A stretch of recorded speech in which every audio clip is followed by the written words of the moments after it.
The Department of Homeland Security today conducted a series of inspections in Minneapolis as federal authorities say they are investigating, quote, rampant fraud.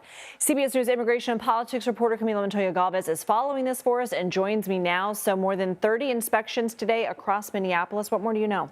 Well, I am told by two Department of Homeland Security officials, Lindsay, that Department of Defense and Homeland Security, agents have been deployed to Minneapolis to inspect and visit up to 30 sites just today to potentially identify cases of fraud. This is the branch of DHS Homeland Security investigations that investigates and prosecutes criminal activity that has a criminal, immigration, and international nexus. So human trafficking, for example, child exploitation, and yes, fraud.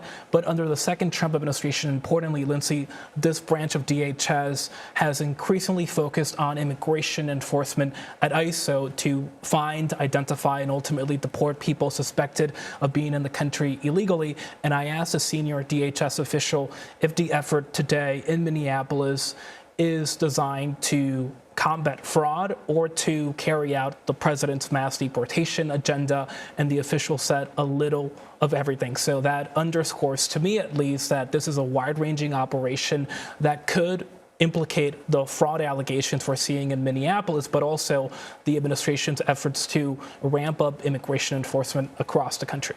We have heard from President Trump before talking about the Somali American population there in Minneapolis, and has one of the largest Somali communities in the U.S. That city does. Do we know if they're being targeted here?